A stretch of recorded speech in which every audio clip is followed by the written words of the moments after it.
居然杀！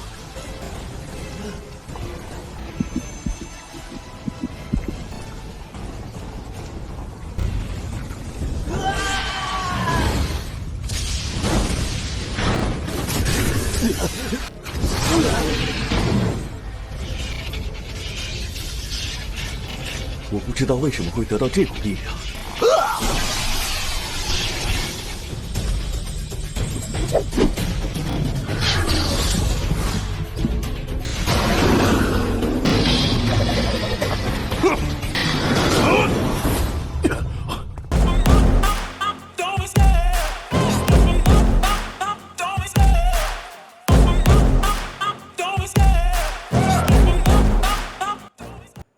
Hai kaum rebahaners, pelajares ya pokoknya semua yang ngeres-ngeres. By the way, apa kabar kalian semua? Apakah wifi tetangga masih aman? Jika masih aman, silakan kalian berbaring nikmatin filmnya sambil ditemani kopi dan sebatang kayu surgawi. Di video kali ini, gua akan membahas Donghua yang baru rilis yang berjudul Rise of the Dragon Part 1. Legenda mengatakan bahwa Dewa Naga bersemayam di alam para dewa, dan jika seorang menjadi pewaris para dewa, dia akan menjadi penguasa baru di alam dewa. Berbagai sekte secara bertahap memperebutkan warisan Dewa Naga. Sang protagonis Chu Xianye dianggap sebagai putra seorang pendosa karena ayahnya menghilangkan harta karun sekte naga bengis. Oke, tanpa banyak bacot, kita langsung saja masuk ke isi ceritanya. Diceritakan 10.000 tahun lalu, Dewa Naga meninggalkan warisan dewa lalu diturunkan di domain dewa. Dan ada rumor jika siapapun yang memperoleh warisan dewa di domain dewa, maka bisa menjadi penguasa baru tanah suci. Setelah itu, perselisihan berbagai ras mulai muncul. Jenis tak tertandingi, penjahat kejam, juga tubuh ilahi yang tak terkalahkan bermunculan. Pada akhirnya, tanah suci melahirkan era baru. Scene berpindah, terlihatnya para pendekar yang sedang berkumpul, dan ada seorang pendekar dari sekte naga bengis bernama Chu Xianye. Dia menginginkan untuk mengikuti ujian di tanah terlarang naga Azur. Lalu menurut Li Fengjiao, jika Chu Xianye adalah putra dari seorang pendosa dan tidak memenuhi syarat untuk memasuki tanah terlarang naga Azur. Chu Xianye pun tidak terima dengan keputusan Fengjiao. Karena sang ayah terbunuh demi membela sektenya, alih-alih membalaskan dendam sang ayah, para tetua malah menuduhnya sebagai pendosa. Lanjut cerita di masa lampau, pada saat ayah Chu Xianye terbunuh, terlihat Su Yilang muncul di hadapannya. Ternyata yang membunuh sang ayah adalah Su Yilang, dan dia akan senantiasa menunggu pembalasan dari Chu Xianye.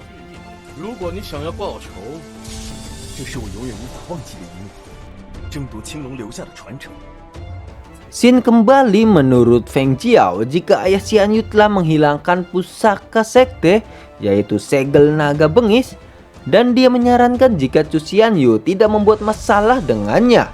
Sontak saja Chu Xianye marah dan akan menantang menara naga bengis. Akan tetapi menurut legenda, jika menara naga bengis berisi kekuatan naga dan api yang mengerikan, dan untuk mencapai lantai 20 di menara naga bengis, setidaknya harus berada di ranah roh bela diri.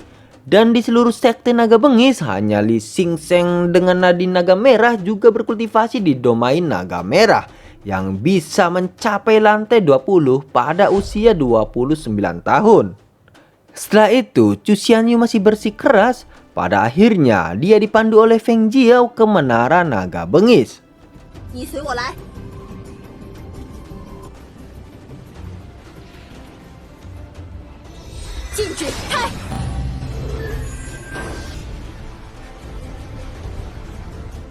Menurut Fengjiao, jika Xianye bisa mencapai lantai 20, dia akan mengizinkannya mengikuti ujian di tanah terlarang naga Azur.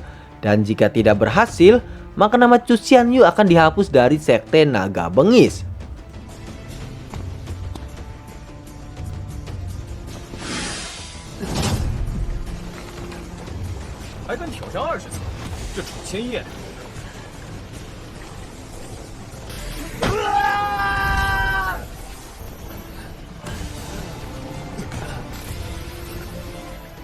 Terlihat Xian Yu terbakar oleh panasnya api di dalam tangga, akan tetapi dia tidak akan menyerah dan akan melanjutkannya.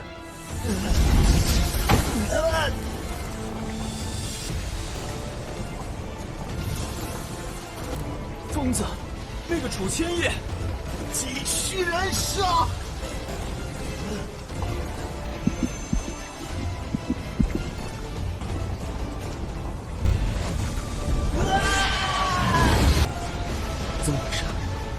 Tiba-tiba kekuatan naga sejati keluar dari tubuh Chu Xianyu dan Feng Jiao terkejut melihat panasnya tubuh Xianyu. Chu Xianyu tidak berhenti meskipun sudah di lantai 20. Menurut sejarah Sekte Naga Bengis, jika hanya 3 legenda di Sekte Naga Bengis yang bisa mencapai lantai 45.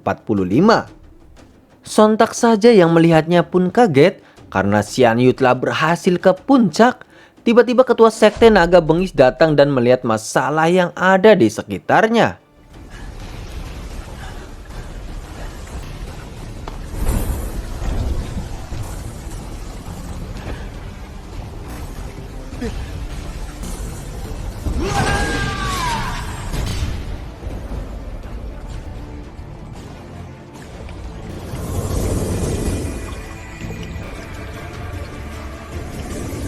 Menurut Feng Jiao, jika Xianyu telah mencapai puncak dan mendapatkan tetesan darah naga, ketua yang mendengarnya pun marah karena semua token dari Sekte Naga Bengis adalah miliknya. Dan tiba-tiba seekor naga muncul di hadapan Chu Xianyu.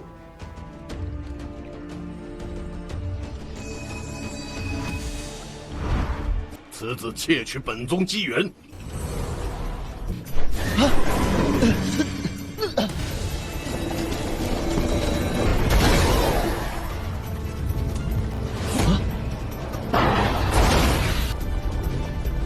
这又发生了什么？未能得到猎龙台认可，要被毁灭。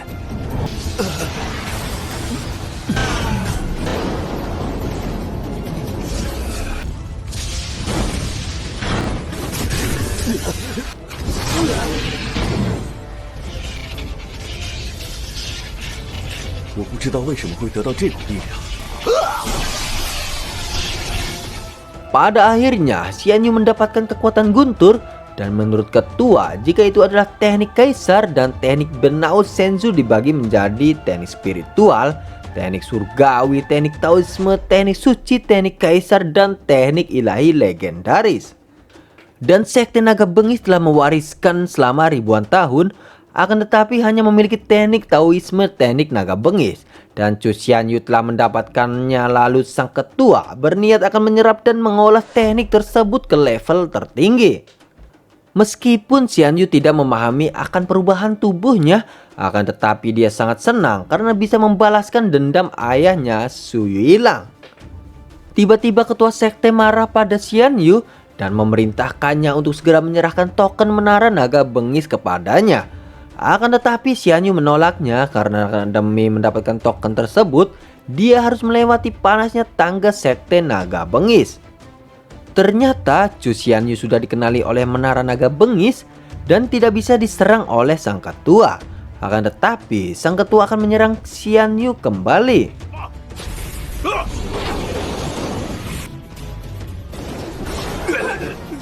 难道他真的得到了猎龙台的认可？你现在还要强抢我的机缘吗？ Pada saat Xianyu akan menyerang, terlihat Feng Jiao menghentikannya. Dan ketua mengakui jika dia menyerah karena menara sekte naga bengis sudah mengenali Chu Xianyu. Setelah itu Xianyu menginginkan mengikuti kualifikasi di tanah terlarang naga azur karena dia telah lulus ujian menara.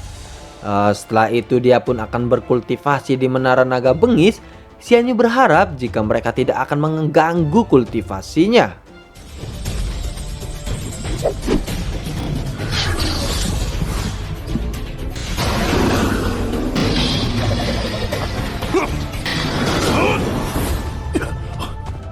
那去青龙境地修炼的资格呢？最近几日，好，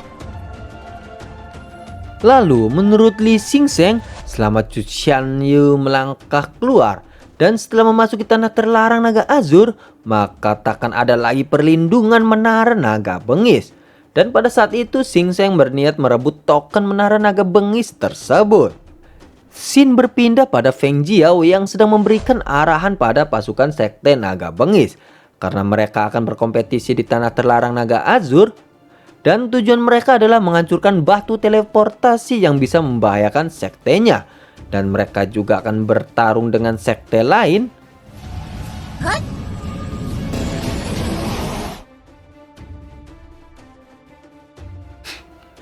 Dan cerita pun bersambung. Pada teman-teman, jangan lewatkan akan ada cerita selanjutnya. Terima kasih, see you and bye-bye.